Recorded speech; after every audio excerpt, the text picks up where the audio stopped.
Aprender. Abra sua Bíblia, 2 Samuel, capítulo 19.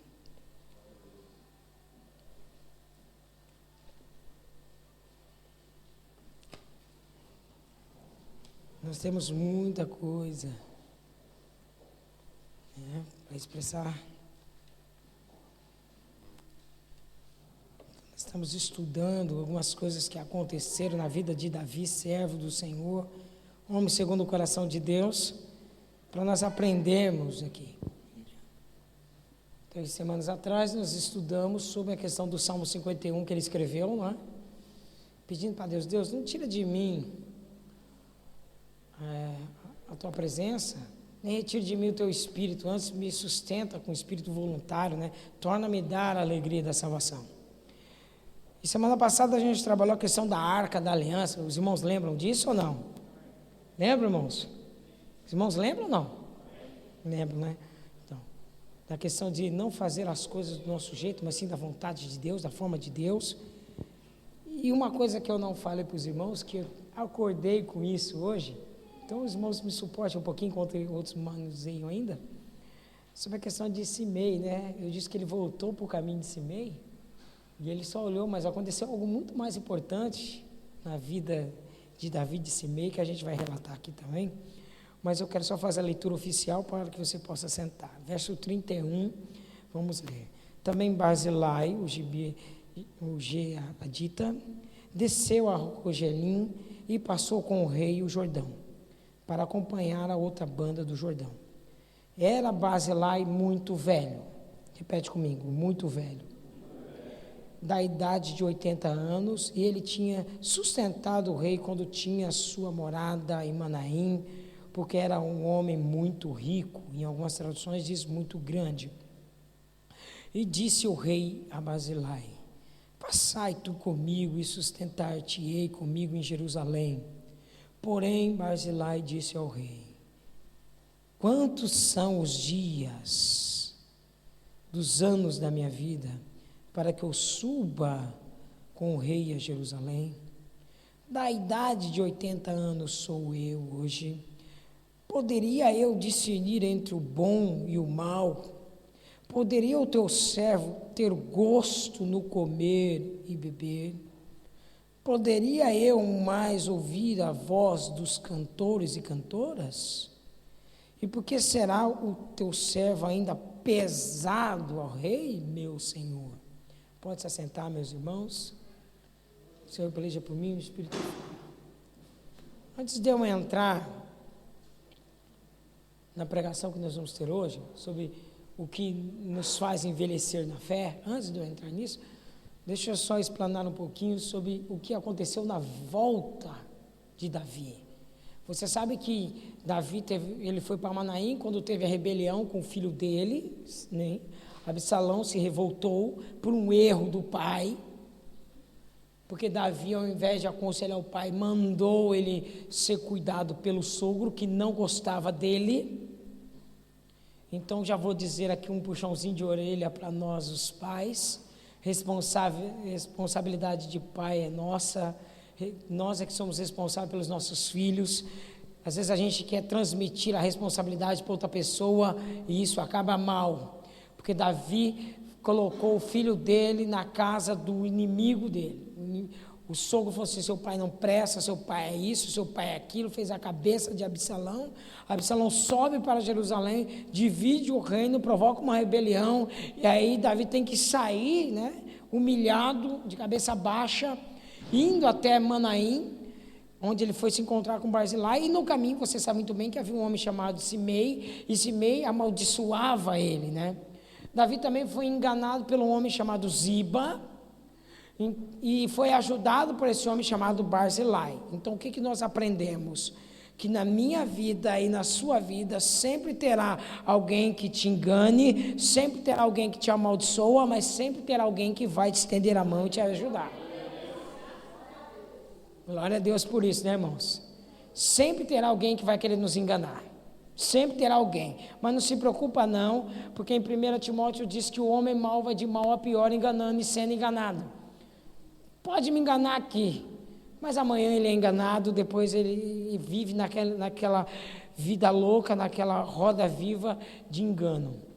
Mas também existe aqueles que nos amaldiçoam porque acham que o momento ruim que eu estou passando é porque Deus está pesando a mão sobre a minha vida.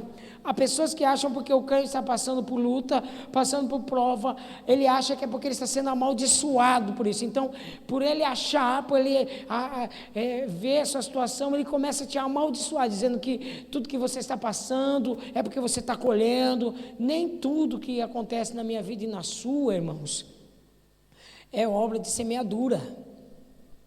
Às vezes é Deus te provando. E o homem não sabe quando é Deus que prova, não é não, irmãos? Às vezes a gente é pisado, a gente é humilhado e a pessoa não sabe que é Deus que está do nosso lado nos provando e começa a nos amaldiçoar. Mas, frente a isso, quando ele estava voltando, se você pega no capítulo 19, no capítulo 16, acontece algo maravilhoso. Porque Davi teve que passar pela terra de Simei, e quando ele passa por Simei, ele não passou mais humilhado, ele passou com a coroa, ele passou com as vestes reais, ele passou sobre o seu cavalo, e os seus olhos olhavam para a terra de Simei, e Simei olhava para o rei dizendo, fiz besteira, porque afinal de contas Deus é na vida dele, Deus é com ela, Deus é com eles, Deus está na vida deles, eu amaldiçoei, falei da boca no calor da hora, pela consequência daquilo que os meus olhos viram, mas hoje eu estou vendo porque Deus exalta o humilde, mas abate os soberbos. E você vê que isso pode acontecer na sua vida também, porque no verso 18 diz que quando Simei viu aquela situação, no verso 16 ele se apressou, ele foi lá, no verso 19 ele se prostra diante de Davi e fala, eu sou o primeiro da minha tribo, da casa de José, dos filhos de Benjamim, eu sou o primeiro a vir aqui me prostrar e dizer, Senhor, não impute, verso 18, não impute, meu Senhor, a minha culpa, nem te lembres que perversamente fez o teu servo, e no dia em que o rei, meu Senhor, saiu de Jerusalém, não considere isso no seu coração, meu rei. Princípio de quem quer receber bem. Você pode até errar na vida, irmãos, mas assuma o teu erro, se humilhe, admita o seu erro, que Deus te exalta. Repare que a mesma afronta que ele deu, ele recebeu. Por quê?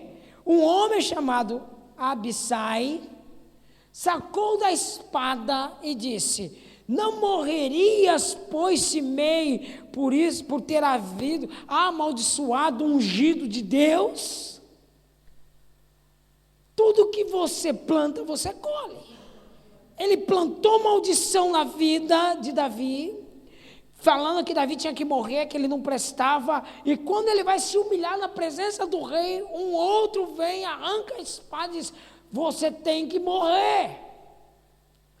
Mas quando ele aplicou a humildade, quando ele se humilhou, ele falou assim, não, meu Senhor, eu errei, teu servo errou, não impute a culpa do teu servo, nem chegue no teu coração a perversidade do que eu disse. Davi vira para aquele que estava tentando matar Simei e diz, por acaso eu não sou rei? Não tem liderança nesse lugar não? Quem é você para julgar que ele deve morrer ou não? Se eu que fui afrontado, se eu que fui ofendido, por que você está querendo julgar uma causa que não é tua? Ele não vai morrer não. Ô, irmãos, quando eu leio isso eu aprendo muita coisa. Quem tem a arca de Deus no coração, quem tem a presença de Deus, pode tacar pedra, pode tacar a terra, que na hora que ele vem estender a mão, quando a pessoa que te fez mal vem começar e pede ajuda, a primeira coisa que você faz, você estende a mão, porque o coração teu não está nas coisas do mundo, seu coração está em Deus, e princípio de uma vida vitoriosa é saber perdoar aqueles que nos têm ofendido. Aleluia! Está sendo ofendido, irmão? Está sendo? Está difícil de aguentar essa afronta, irmã? Só lê a Bíblia. Verso 23 diz: então jurou o rei a Simei: não morrerás, e eu juro isso por você. Ninguém vai tocar na tua vida não, porque eu sou o rei.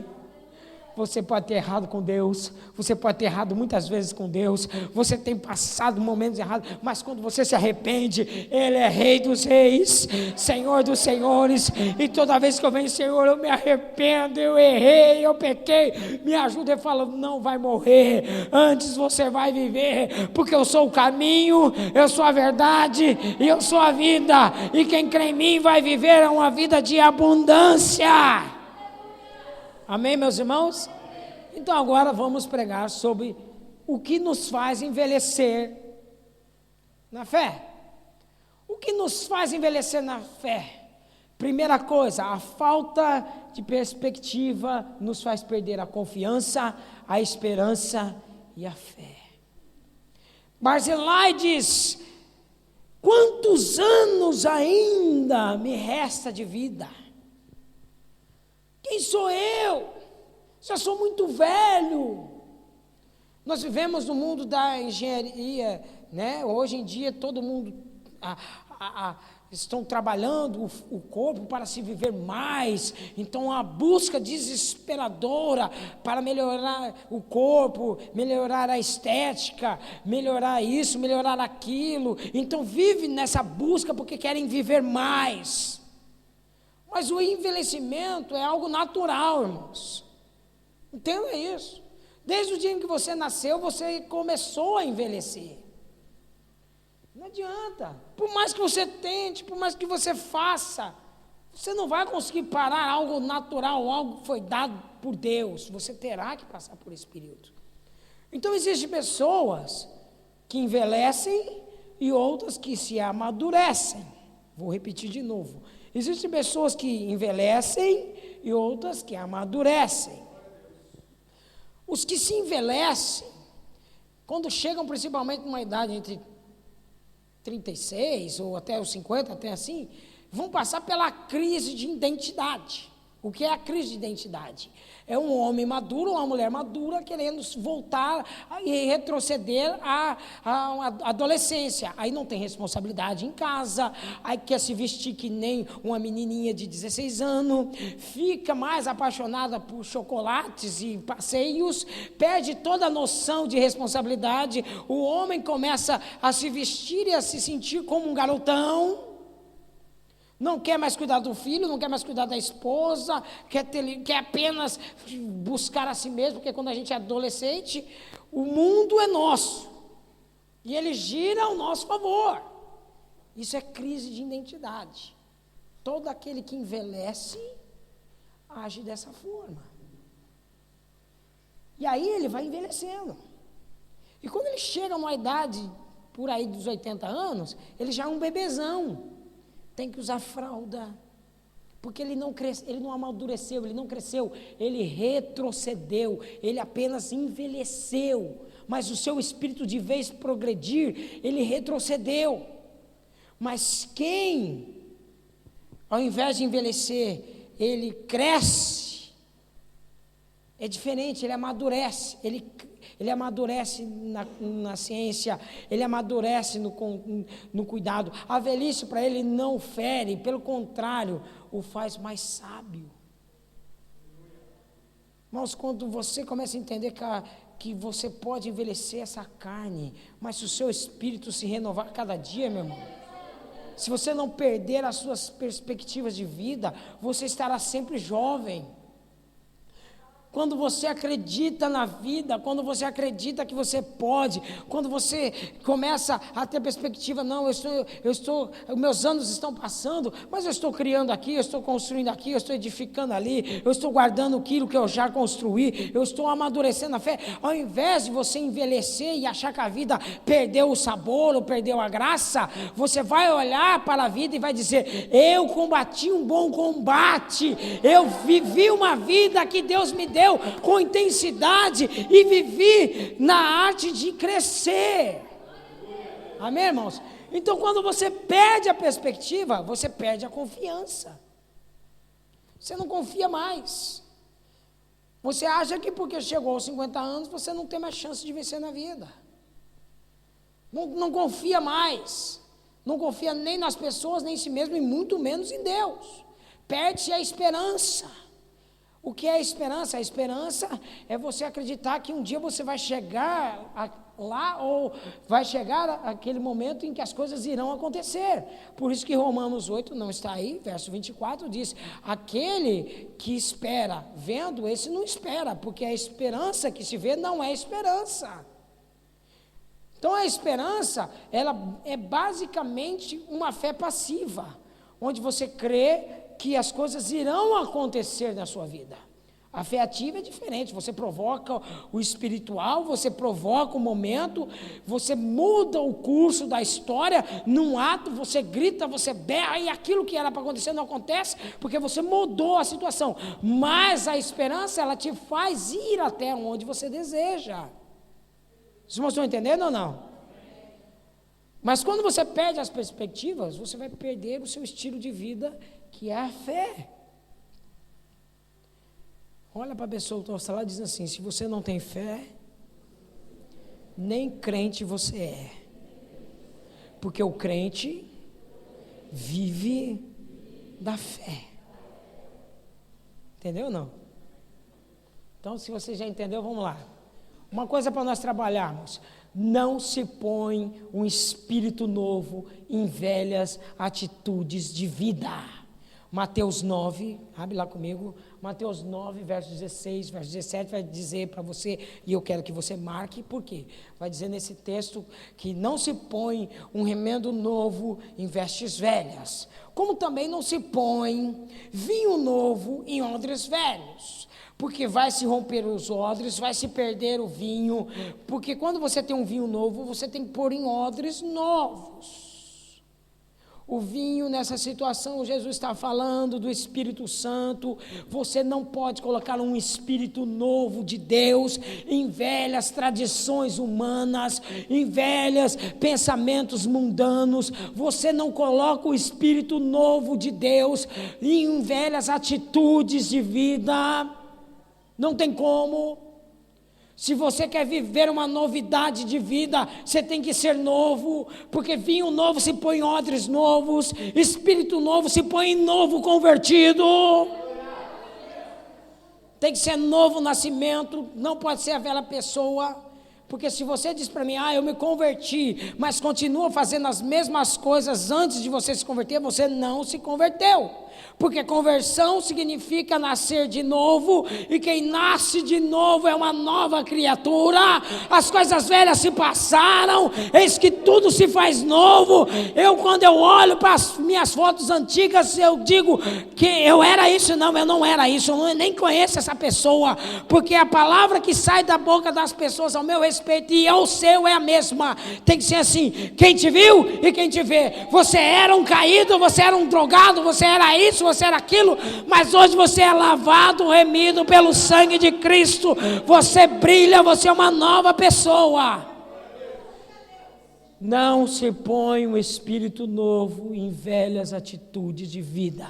2 Coríntios diz que aqueles que estão em Cristo, uma nova criatura é. As coisas elas se passaram, eis que tudo se fez novo. Isaías 43, verso 18, verso 19. Eu queria muito que você abrisse sua Bíblia lá e marcasse, porque Deus vai dizer: eu estou inconformado de como os crentes vivem que nem baú, guardando só coisa velha, coisas que não conseguem arrumar, coisas que não conseguem consertar. Deus dá uma ordem ao povo dele: não considere as coisas antigas e nem lembrai das coisas passadas. Eis que na sua vida eu estou colocando algo novo, um caminho novo. Eis que eu coloco água no deserto, eu coloco coisas novas diante da sua vida. Ele está dizendo assim: não considere as coisas antigas e nem lembrai das passadas. Isso é porque nem colocamos o que está em Hebreus, no capítulo 8 e no capítulo 10, onde vai dizer assim que Deus disse para o povo dele: não lembro dos vossos pecados e das suas iniquidades. Eu fiz questão de esquecer. Agora me diz uma coisa, irmãos. Isso é porque a gente não vai estudar Hebreus. Frente a essa palavra de Deus. Se Deus diz: dos seus pecados eu não me lembro mais, e das suas iniquidades eu fiz questão de esquecer. Se Deus esqueceu, por que eu tenho que ficar lembrando? Não faz sentido. Isso demonstra que você não está em Deus. Porque se você está em Deus, a primeira atitude que você faz é colocar uma pedra em cima de tudo. Falar assim, não quero saber mais disso. Isso aqui nunca mais será a mesma coisa. Olha, nunca mais eu venho beber dessa água. Nunca mais eu vou sentar nessa mesa. Nunca mais eu vou voltar a fazer isso. Nunca mais isso acabou. Sabe por quê? Eu sou uma nova pessoa. Há um paradoxo entre Barzilai e Caleb. Josué, capítulo 7, verso 12. Deus usa Moisés para dar uma promessa a Caleb. Caleb, olha, você vai subir, o monte de Hebron é seu. Só que tem um problema, é o pior lugar que tem. Você tem que subir, é uma colina, é um monte, e em cima são cidades fortificadas, e para piorar, são muito bem armados e eles são gigantes. Caleb durante 40 anos ficou olhando para aquele monte, e lutou por um, lutou por outro, ajudou um a conquistar aqui, ajudou outro a conquistar ali, ajudou a conquistar aquilo. Aí chega com 85 anos, ele percebe que Josué esqueceu do que Moisés falou. Talvez Josué olhou para Caleb e falou assim, filho, eu acho que não vai dar não. Aí Caleb pega Josué e fala, olha aqui, da idade de 40 anos era eu, quando Deus usou o servo dele para profetizar algo na minha vida e me dar uma promessa. Eu tenho 85 anos e ainda posso pegar na espada, ainda posso entrar na batalha, ainda posso guerrear aquilo que eu quero e ainda posso alcançar as minhas promessas. Hebron é meu por herança e eu quero que você me abençoe agora, porque eu vou subir aquele monte, eu vou crescer lá em cima, eu vou tirar os gigantes de lá. Agora dá uma olhadinha para nós. Ele é um homem de 85 anos e está dizendo, eu quero lutar. Eu era um homem de 85 anos, se eu não deixo para trás as minhas promessas, eu não perco as minhas perspectivas, eu não deixo de lado aquilo que Deus falou para mim. Se ainda não aconteceu, vai ter que acontecer. Eu não abro mão, porque quem falou comigo não foi homem, foi Deus. E se Deus falou, Ele vai cumprir. Então para de ficar murmurando do seu problema, para de olhar para os seus fracassos, para de olhar para as suas fraquezas, para de olhar achando que aquilo é eterno. Olhe para as promessas. Já foi pregado aqui nesse púlpito e você sabe muito bem que o Ministério Cagelão não é firmado em propostas, nós somos firmados nas promessas de Deus. Quem tem promessas de Deus é eterno até que isso aconteça, e se você é fiel, Deus vai te fazer subir lá. Vai, sobe a sua montanha, guerreie pela sua terra e põe os gigantes para fora daquilo que Deus te deu. Você pode dar uma glória a Deus por isso ou não? Você está animado hoje ou você está com sono? Se está com sono, por favor, o diácono traz um colchão, traz um travesseiro para alguém que quer dormir, porque hoje Deus quer que você desperta daqueles que dormem. Levante a sua mão e comece a crer que você pode, porque nós podemos. Nós podemos. Um homem tem 80 anos e diz, não consigo mais. Um tem 85 anos e fala assim, me põe na briga. Você é quem? Eu acordei de manhã com isso. O teu espírito está como de Barzilai, que traduzindo significa homem feito de ferro, porém enferrujado. Ou você é como Caleb, um guerreiro. Irmão, sabe uma coisa que eu estou me apaixonando por guerra? Sabe por que eu estou me apaixonando por guerra? Porque na guerra você não tem tempo para você dormir. Na guerra você dorme menos. Na guerra você fica sempre alerta. Basta cair uma folha no chão, você está em módulo de ataque. Você come vigiando. Você dorme vigiando, você anda esperto, seu coração pulsa pelo dia da batalha, porque você anseia ver o seu inimigo cair. Eu me apaixonei por guerra, e eu comecei a entender, Caleb, quando você está na guerra, você não tem tempo para ouvir asneiras. Sabe qual é o mal da igreja? É a zona de conforto. Sabe qual é o nosso mal como igreja? É quando Deus nos tira da batalha. Quando Deus nos tira do confronto, sabe o que acontece? Eu acomodo. E nessa noite Deus quer te lembrar que você não é qualquer coisa. Se você é um guerreiro de Deus, você não se conforma de estar no quartel, você não se conforma de estar parado, você quer lutar, você quer mostrar para si mesmo que você é capaz, independente se você vai ganhar ou perder. Aquilo que te vem te afrontando, aquilo que está te desafiando, te faz você pulsar o seu sangue, o seu coração, o seu sangue circula muito mais rápido, e você diz: não, eu quero ir lá, independente se eu vou ganhar ou se eu vou perder, não, eu quero ir lá. Sabe por quê? Porque está me desafiando, e se está me desafiando, vale a pena, porque está me desafiando.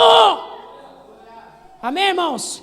As minhas promessas têm que estar vivas dentro de mim e me vivificando cada dia.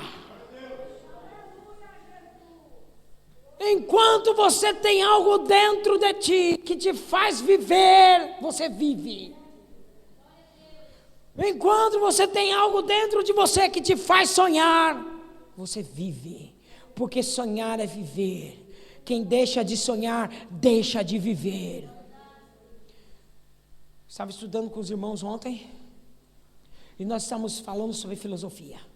Filosofia grega diz que filô significa amor e sofia, pensamentos. Então, os filósofos amavam os seus pensamentos. E eles iam para as praças falar, e falava dos seus pensamentos, até que eles próprios acreditavam naquilo que estavam falando.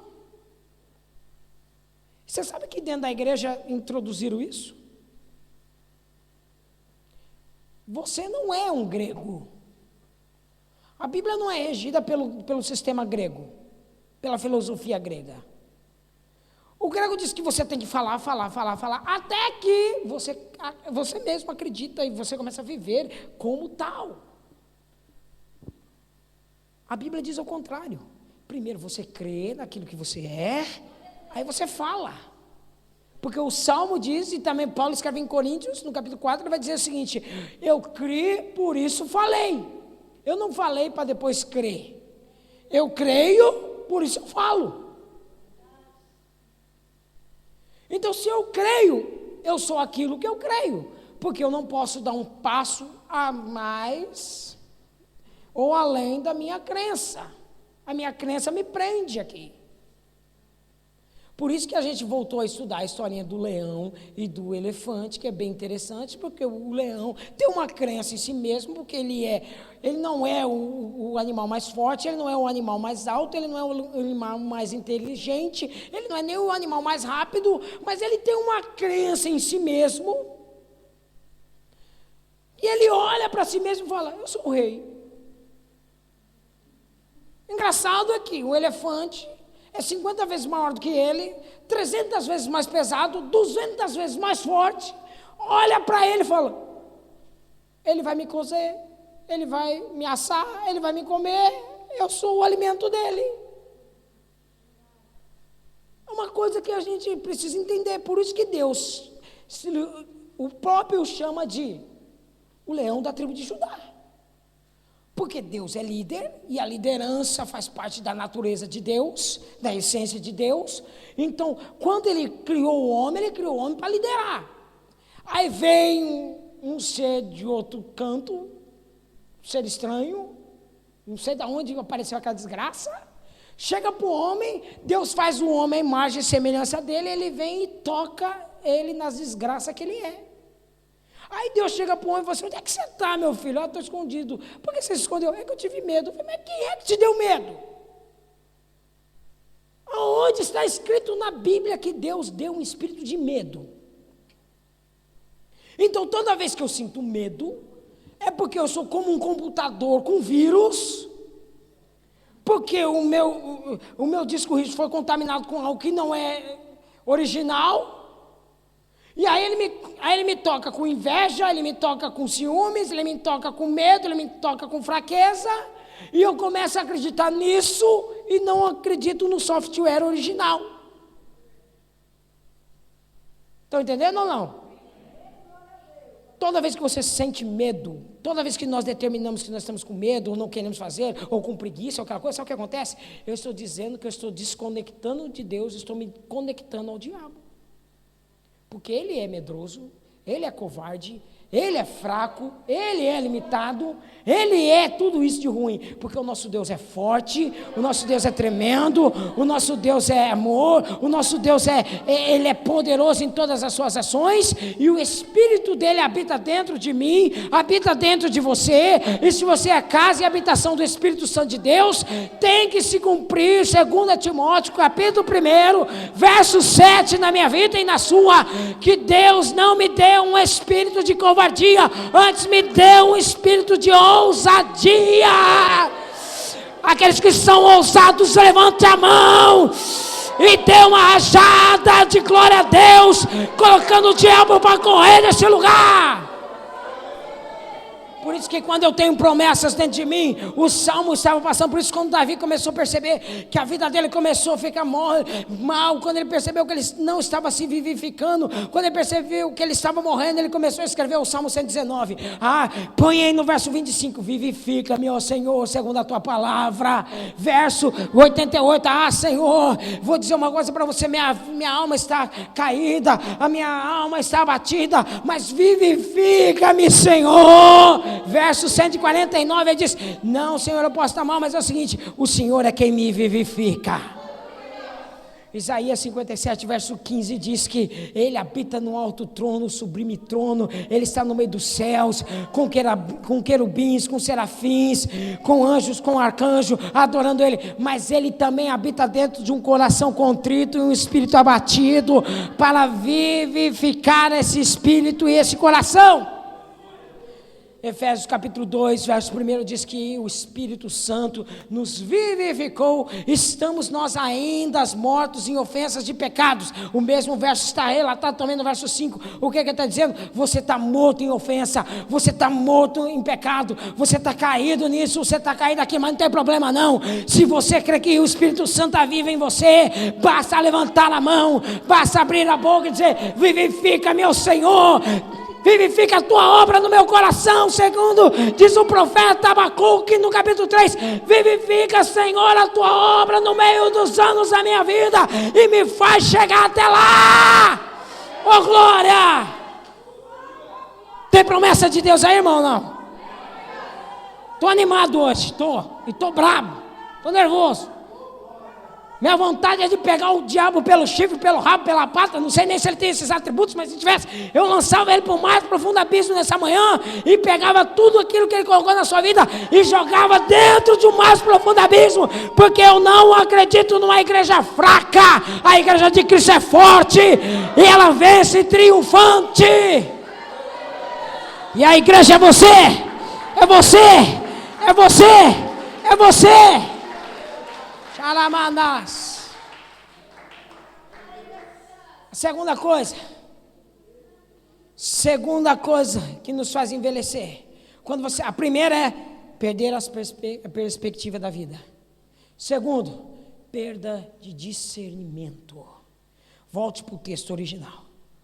Verso 35 diz: da idade de 80 anos sou eu hoje. Poderia eu discernir entre o bom e o mal? Sabe como é que você identifica uma pessoa que está envelhecendo dentro da igreja? Quando ela já não tem mais discernimento das coisas. 1 Reis capítulo 3, verso 9, a oração de Salomão é tremenda. Abre lá, eu vou até ler para você. Eu vou até ler essa palavra, porque essa palavra, quando eu li, eu falei assim: Deus, dai-me essa fé e me faz crer dessa forma. 1 Reis, capítulo 3. Olha o que diz a palavra do Senhor. Eu vou ler a partir do verso 7, que diz: agora, pois, ó Senhor, meu Deus, Tu fizeste reinar o teu servo em lugar de Davi, meu pai. Eu sou ainda menino pequeno, não sei como sair e nem como entrar. E o teu servo está no meio do teu povo, que ele é gente, um povo grande, que não se pode contar nem numerar pela sua multidão. Teu servo, pois, dá um coração entendido para julgar o teu povo, para que prudentemente discirna entre o bem e o mal, porque quem poderá julgar esse tão grande povo?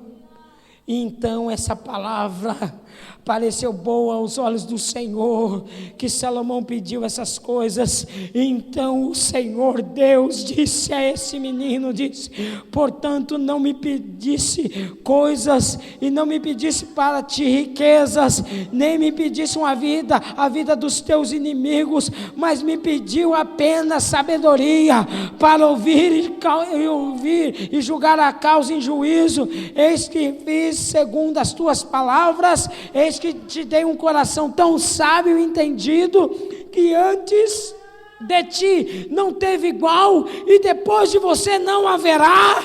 E também, verso 13, também vou te dar aquilo que você não me pediu, te acrescento riqueza com glória, e que não haja teu igual, nem antes dos reis, nem depois de você. Quando você sabe pedir as coisas para Deus, 1 Coríntios capítulo 11 diz que a fé, ou que o Espírito Santo tem também um dom chamado dom de discernimento. Nós queremos riqueza, nós queremos que Deus mate os nossos inimigos, nós queremos que Deus tire os nossos problemas, mas não queremos ter sabedoria para gerir aquilo, ou vencer os nossos próprios problemas, ou eliminar tudo que é aquilo que nós temos de dificuldades. Nessa manhã eu estou exortando você: peça para Deus não riqueza, peça para Deus não te tirar os problemas, peça para Ele te dar sabedoria, peça para Ele te dar graça, peça para Ele te dar força, peça para Ele te ensinar, porque na hora em que você começar a ter um coração sábio, riquezas e bens são acrescentadas, porque diz a palavra do Senhor em Provérbios, diz lá: aquele que me ama me busca de madrugada, e esse me achará. Ele está falando de sabedoria. Riquezas e bens são o que eu tenho, riquezas duráveis são o que eu entrego para essas pessoas. Então quando você pede sabedoria, quando você pede discernimento, até os bens materiais lhes são acrescentados.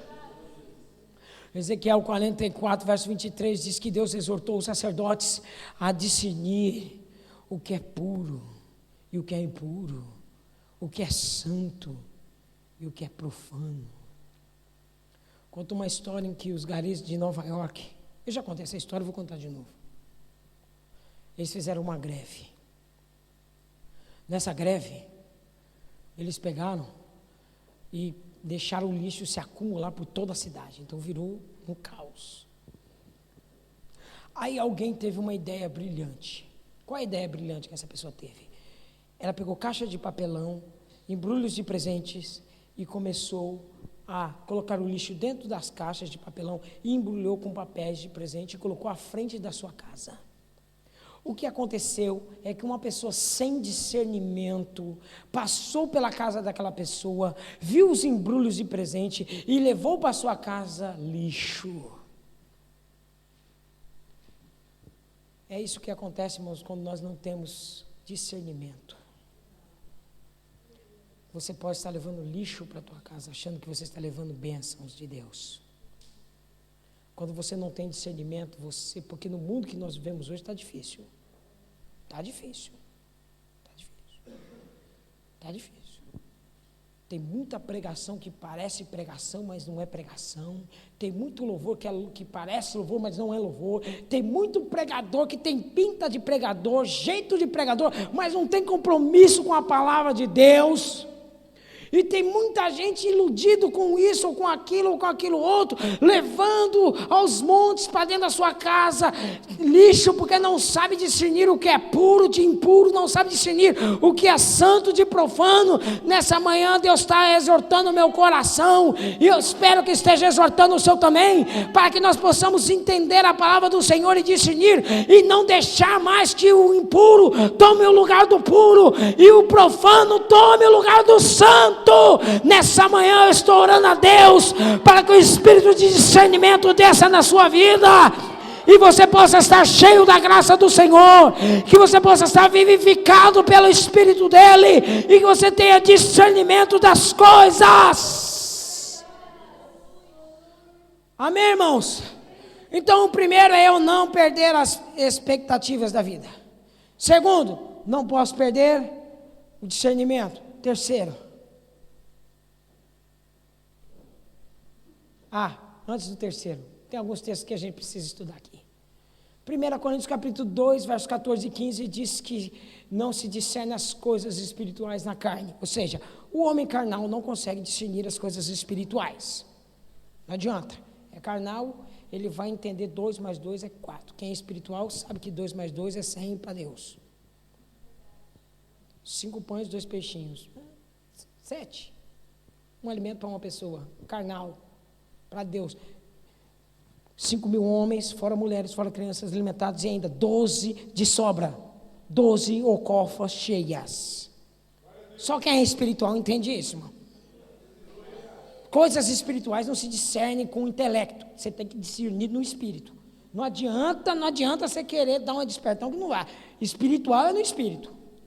Você não consegue discernir uma conversão. Você tem que entender ela na fé. Não, realmente aconteceu.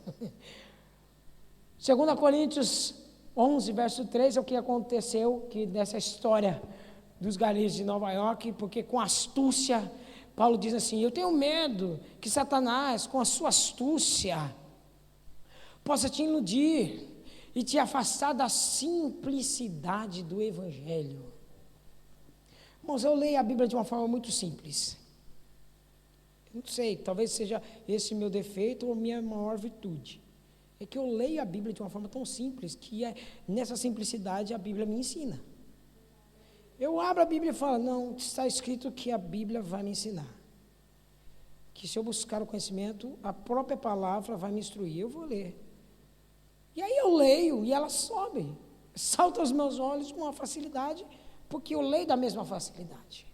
Quando eu leio 2 Coríntios capítulo 5, verso 17, diz que as coisas velhas passaram, eu simplesmente creio que realmente sou uma nova criatura.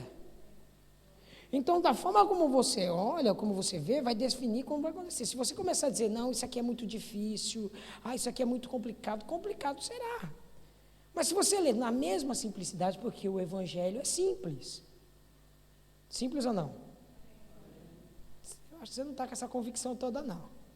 Eu vou dizer: o Evangelho é simples. Jesus salva. Jesus salva. Jesus cura. Jesus cura. O que está escrito aqui? Se você pôr a mão e falar em nome de Jesus, a enfermidade vai embora. Então põe a mão, sai. Simples. É simples assim?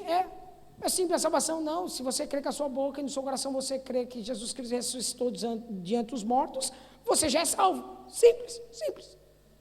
É só falar, é só crer. Ou é só crer e só falar. Porque o coração se crê e a boca se confessa. Mas ele diz assim: olha, a parnogia, né, que é a arte de você ser enganado sem que você perceba. É a mesma coisa daquilo que nós estudamos, que nós acabamos de falar, dos garis. A pessoa foi iludida, não consegue entender. 2 Coríntios capítulo 11, verso 28, que é da Santa Ceia: examine, pois, o homem a si mesmo. Ou seja, você quer ter discernimento? Primeira coisa, pare de olhar para a vida dos outros, que é o verso de baixo, porque quem bebe indignamente, ou quem julga, quem fica bebendo, tocando nesse pão, olhando para a vida do outro, que deve comer, quem não deve comer, quem não deve comer, você está sem discernimento, você não sabe discernir, porque coração é só Deus que conhece. Você não pode dizer que a pessoa está arrependida ou não. Quem vai saber isso é Deus. Então é Ele com Deus, não é com você. Eu não sou juiz nessa casa. Porque está escrito em Tiago, no capítulo 4, que só existe um juiz, ele é Deus. Tem alguém aqui que crê nisso comigo ou não? Então, quando eu vou participar da Santa Ceia julgando a vida do outro, fulano não deve beber, não deve comer, porque ele falou isso, ele fez aquilo. Eu estou comendo e bebendo indignamente, porque eu não sei discernir o corpo do Senhor. Porque quem é o dedão para falar para o coração como que ele está? Quem é o braço para virar para o cérebro e falar assim, não, eu quero que você movimente de outra forma. Quem manda nesse corpinho seu é o seu cérebro, e quem manda nesse corpinho também é Deus que domina o cérebro. Então, na igreja é a mesma coisa. Amém, irmãos? Hebreus capítulo 5, verso 14, é maravilhoso esse texto, diz que o alimento sólido vai fazer você exercitar sua mente. Exercitando a sua mente, você terá discernimento das coisas, tanto espirituais como carnais. Agora, ontem a gente estava falando uma coisa, eu vou até falar aqui, que eu aproveitar que o clima baixou, para a gente baixar também, e eu dar uma que doeu em mim. Se doeu em mim, irmão, vai doer em muita gente aqui. Eu vou te dizer. Alimento sólido significa que você tem que ter uma prática de vida com Deus. Em palavra. Abra comigo a sua Bíblia, com todo o temor, com toda a reverência, baseado lá em Isaías 66, mas você vai lá para João, verso 2 diz que aquele a quem Deus vai olhar, Isaías 66, 2 diz isso, a quem eu vou olhar é aquele que é abatido e contrito de espírito, mas que treme quando ouve a minha palavra. Aí você vai lá para João no capítulo 8, abre lá assim, isso, folheia assim mesmo, com temor, com quem diz, essa vai vir para mim? Leia lá. Verso 47, você vai ver aquele que nós chamamos de Senhor. Quantos aqui creem que Jesus Cristo é Senhor da sua vida? Jesus Cristo é Senhor da sua vida? Então ouça a voz do seu Senhor. Ele diz o seguinte, quem é de Deus aqui? Aleluia! Quem é de Deus, escuta as palavras de Deus. Por isso, vós que não escutais, porque não são de Deus. Você viu como é que não teve um glória a Deus? Não gosta de ouvir palavra não, irmão? Não gosta de ouvir palavra não, minha irmã? Você não é de Deus. Vou fechar o olho para não doer, mas vai doer. Você não tem nem Bíblia. Você vem para a casa do Senhor, nem Bíblia você traz. Você não tem o hábito nem de pegar na Bíblia na semana. Jesus Cristo está dizendo aqui que aquele que não ouve a palavra de Deus não é dele. Então, nessa hora eu quero orar. Porque, irmãos, eu creio na palavra de Deus. Eu nem vou falar para você o que está escrito em Isaías, no capítulo 6, do verso 10, que é horrível, é terrível. E nem vou também meditar com você em Provérbios 28, 9, que diz, aquele que não dá ouvido à palavra de Deus, não adianta nem orar, porque a sua oração é abominação para Deus. Então feche os seus olhos com temor, e deixe um sacerdote orar pela sua vida e interceder diante de Deus. Aqueles que amam a palavra comigo, eu tenho uma palavra de Deus para entregar nessa hora. Hoje, 5 horas da manhã, o Senhor me disse, desperte e ore, porque eu vou revelar algo para ti. E eu despertei e comecei a orar, e me veio esses textos. Ele falou assim, sabe, filho, tem muita gente ali dentro que não é meu, porque não conhece a minha palavra, não quer a minha palavra, não tem intimidade com a minha palavra, não é meu. Então, para aqueles que são meus, que amam a minha palavra, você libera uma palavra, e eu vou liberar a palavra.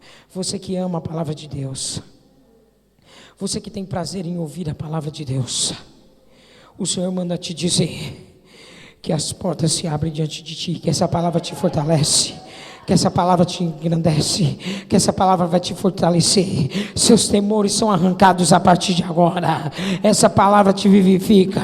Você passou por uma semana de terror, você passou por meses que você quase sucumbiu. Você entrou nesse ano clamando ao Senhor para que Ele realizaria, e você esperou na promessa dEle, porém não aconteceu. Mas nessa manhã eu me levanto como um profeta para dizer: pela palavra do Senhor ela te alcança, pela palavra do Senhor ela chega até a tua casa. Essa palavra de prosperidade chega até o seu coração, até as suas finanças, até o seu espírito, porque você tem desejos de ouvir e ouvir a palavra de Deus, e ela está te gerando fé nessa hora. Então recebe. E você que não tem, você que ainda não tem prazer em ouvir a palavra do Senhor, ouça a voz do Senhor teu Deus.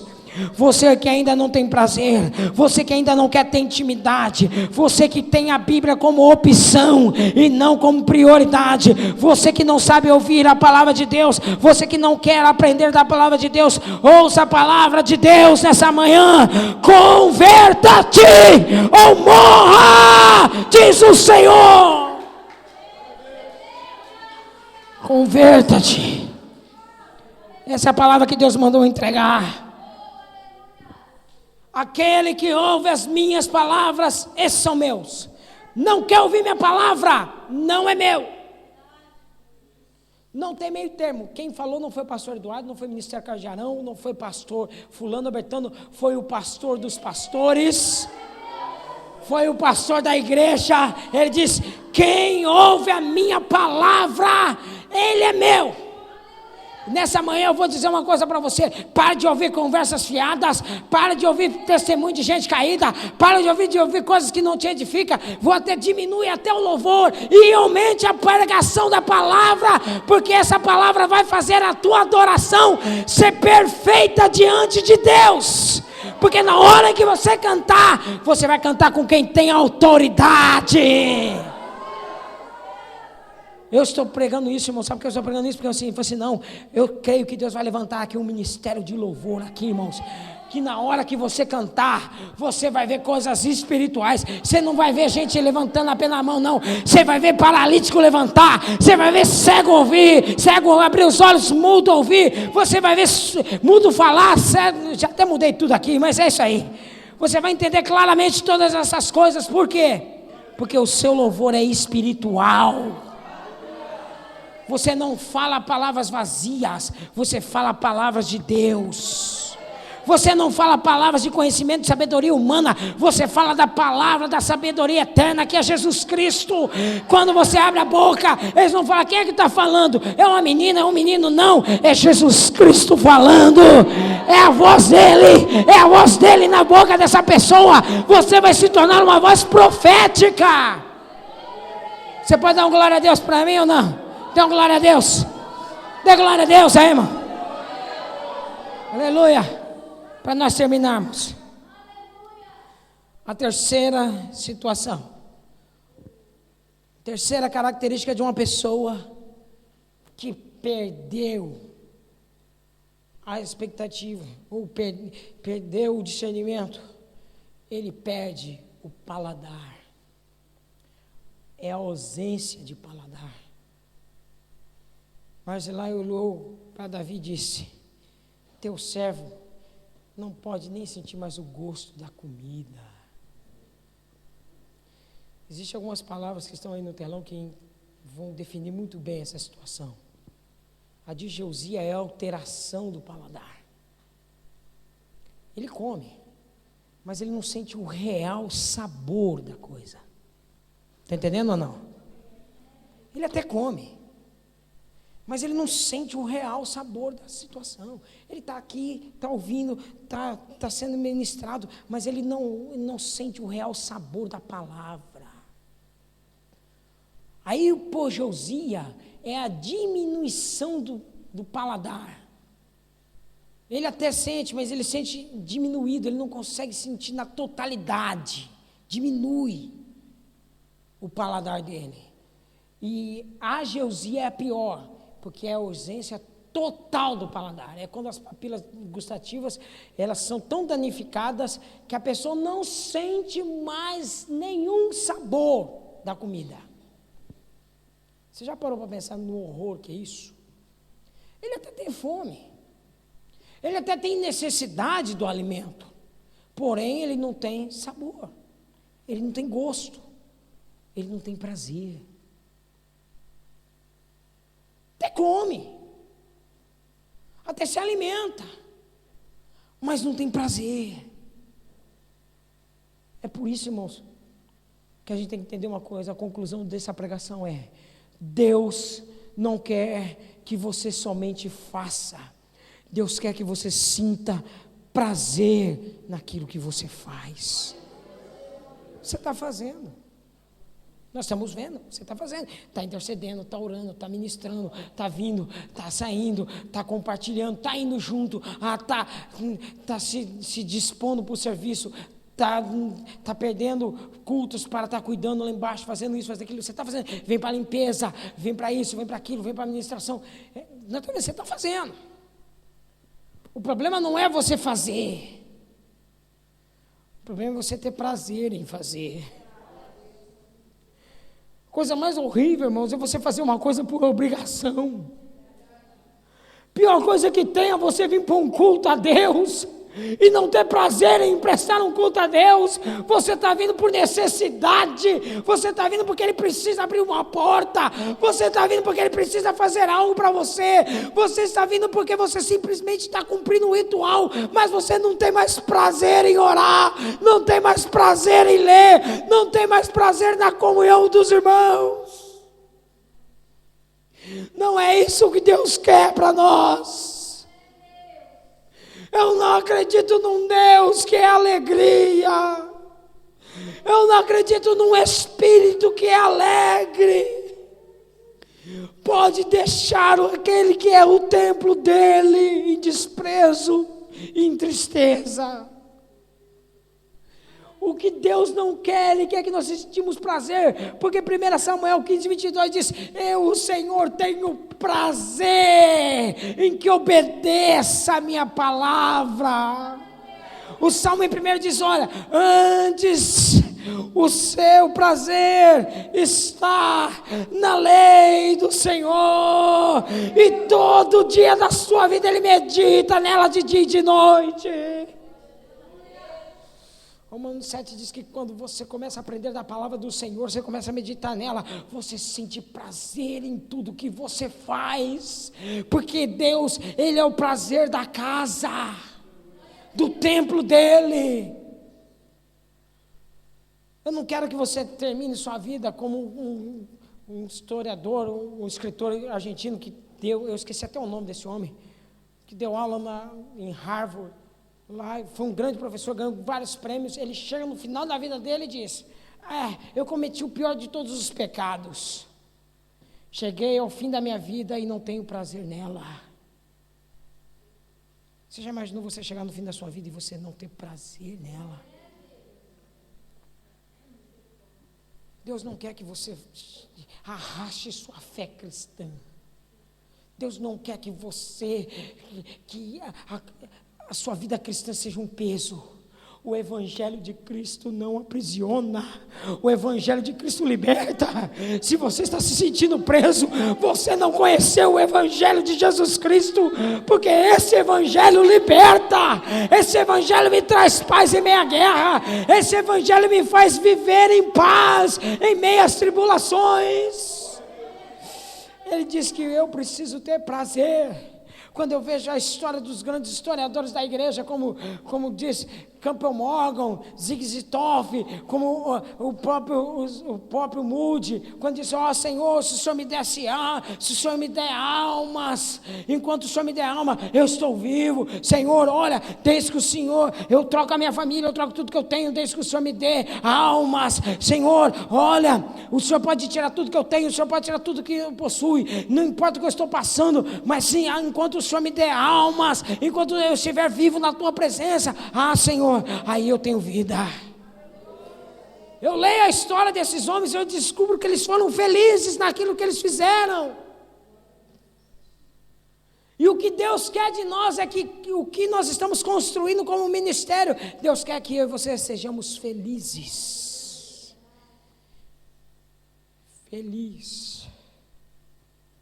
A Bíblia diz que de que adianta o homem ganhar o mundo inteiro e perder a sua alma? De que adianta a fama? De que adianta a posse? De que adianta o dinheiro? De que adianta as festas, se eu não sinto mais prazer? De que adianta os banquetes? De que adianta, irmãos, se você não sente mais prazer na adoração? Talvez eu entenda muitos irmãos aqui, eu vou abrir meu coração aqui no final dessa pregação. Talvez você não teve, você não passou pelo que eu passei, não viu o que eu vi, não viu o que eu presenciei. Eu já vi histórias, e eu já ouvi histórias de irmãs, como lá na cidade de Barreto, uma irmã chamada Rita, quando os pastores foram visitar ela, e ela estava com cancro em fase terminal, eles chegaram e falaram assim: olha, irmã Rita, como é que a senhora está? Está aqui, está. Qual é o seu pedido? O que o senhor quer que a gente, o que a senhora quer que a gente faça? Ela falou: pastor, canta um hino para mim. Eu falei: qual hino que a irmã quer? Canto 370, mais grato a ti, mais grato a ti, mais consagrado, ó, faz-me, Senhor, mais humilhado e cheio de amor, faz-me mais grato a ti, mais grato a ti. Eu tenho um tio que foi pastor, ele ainda é pastor, só que agora ele saiu do campo missionário, está lá com quase 80 anos, dizendo para o pastor Cicino Bernardino dos Gideões e Missionários: me envie para a missão, me envie para a missão. Já enviou as filhas dele de novo. Ele foi lá na Colômbia, ele foi na Bolívia, e ele chegava em casa nos dias de folga dele, quando ele tinha uma condição de voltar ao Brasil, ele ia até a minha casa, reunia a minha família e falava: olha, lá nós não temos teto sobre a igreja, olha, tem ainda uma coisa pior. O sendeiro luminoso, quando nós começamos o culto, eles começam a tirar, e nós temos que prestar o culto deitados, mas mesmo deitados, o Espírito Santo toca, o Espírito Santo manifesta. Ele tem 3 filhas. A filha que ele mais amava, que se acometeu de uma doença chamada cirrose crônica, morreu. As outras 2 filhas deles, uma pegou uma leucemia e a outra uma infecção no útero. Ele teve que ficar vendendo tudo que tinha para pagar as coisas. Foi morar de favor na igreja, lá no fundo da igreja. Os crentes daquelas línguas grandes continuaram falando para os outros: olha, o pastor está em maldição, o pastor está em maldição, porque morreu uma criança dele e vai morrer a outra. Mas ele continuou adorando a Deus. Quando eu tive que ver minha prima ir até nas assembleias, no templo das Assembleias de Deus de Marília, e ela começou a testemunhar, falou assim: olha, quando eu estava enferma, eu olhava para o meu pai, e eu pegava meu dízimo, e levava até meu pai, e falava assim: pai, está aqui meu dízimo. Ele dizia para minha filha: se você der o dízimo, nós não vamos poder pagar o tratamento. Ela virava e dizia: pai, o Senhor me ensinou a ser fiel a Deus. Se Deus me curar, eu dou glória para Ele. Se Ele não me curar, eu vou para a glória com Ele.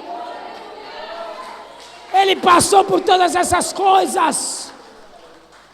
Mas o que mais me chamou a atenção no testemunho é que quando ela fala assim, o que mais me impressionava é que meu pai me punha eu para dormir, punha minha irmã, consolava minha mãe que estava totalmente inconsolável, pegava a harpa cristã e ia até o meio das abóboras, porque nós comíamos abóbora de manhã, abóboras à tarde, abóboras à noite, e nós só tínhamos isso para comer. Mas ele pegava a Bíblia, a harpa cristã, e cantava o hino 141, que dizia: acho prazer em te servir, descanso e paz me faz sentir, gozo me traz o teu querer. Você está entendendo o que Deus está falando com você ou não? Como é que você canta os hinos? Meus olhos teve que ver o meu pai ser acometido por um câncer, se reconciliar com Deus. Ia todo dia pela manhã, colocava os cães assim à frente, colocava o seu gato, pegava, sentava na frente, enquanto o câncer comia, enquanto ele morria, ele cantava: da linda pátria estou, bem longe, cansado estou. Mas eu tenho de Jesus saudades. Oh, quando é que eu vou? Eu vi prazer na vida desses homens, independente dos pés sangrentos, independente da falta de dinheiro, independente da falta de condição, independente das doenças, independente das afrontas, o louvor tinha endereço certo. Entrava lá no trono e dizia: eu sou feliz. Deus quer que eu bata no meu peito e diga: eu sou feliz de ser pastor.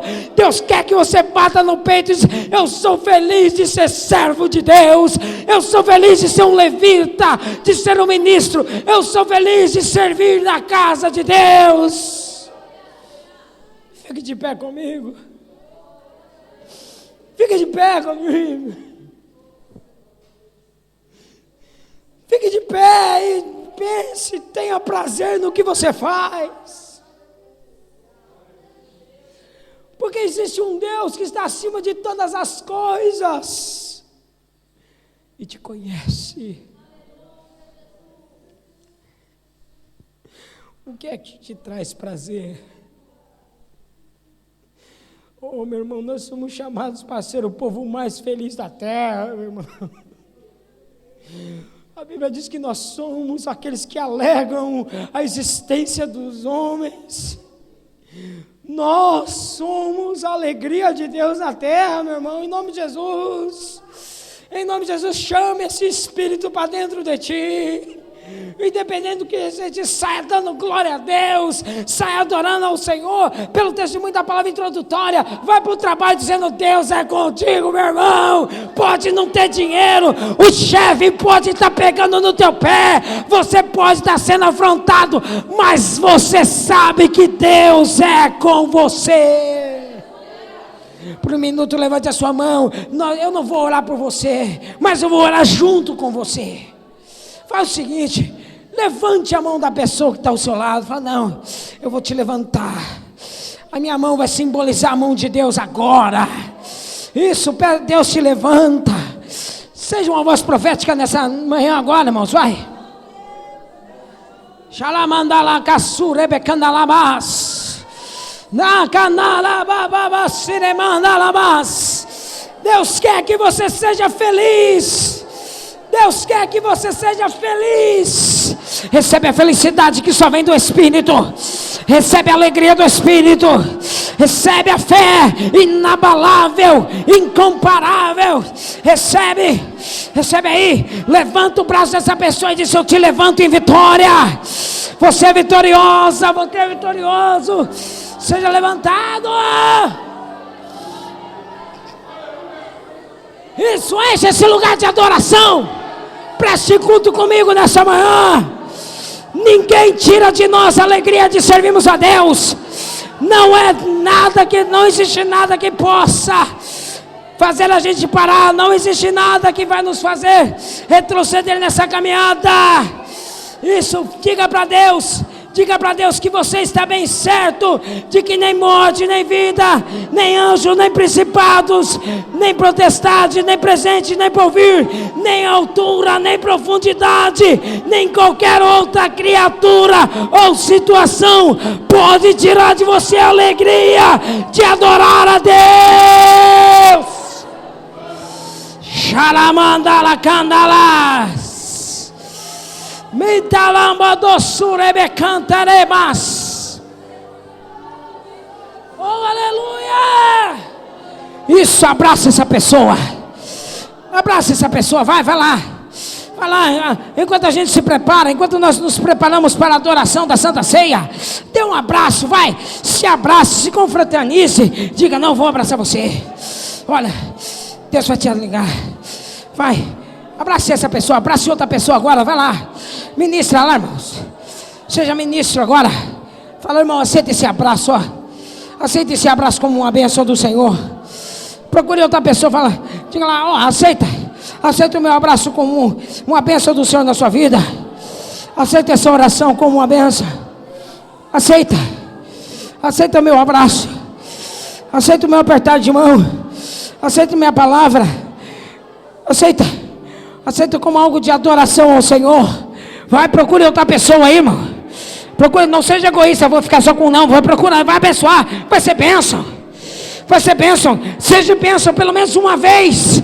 Chega, eu sou instrumento de bênção aqui, eu vou te abençoar, ó. Meu abraço, Jesus Cristo está te abraçando. Seja feliz. Volte a ter prazer em comunhão. Abraça essa pessoa, volte a ter prazer de estar ao meu lado. Volte a ter prazer de estar aqui comigo. Volte a ter prazer de estar adorando a Deus comigo. Volte a ter prazer. Diga, Jesus Cristo é Senhor da sua vida, é Senhor da minha vida também. Recebe esse abraço em nome de Jesus. Em nome de Jesus. Isso. Continue confraternizando, irmãos. Aleluia. Enquanto a mesa de diácono se prepara, você ainda pode ficar adorando a Deus. Isso. Você pode ficar abençoando a vida das pessoas. Isso, abençoe, irmãos. Cristianismo tem que ter toque. Isso, continue se abençoando as pessoas.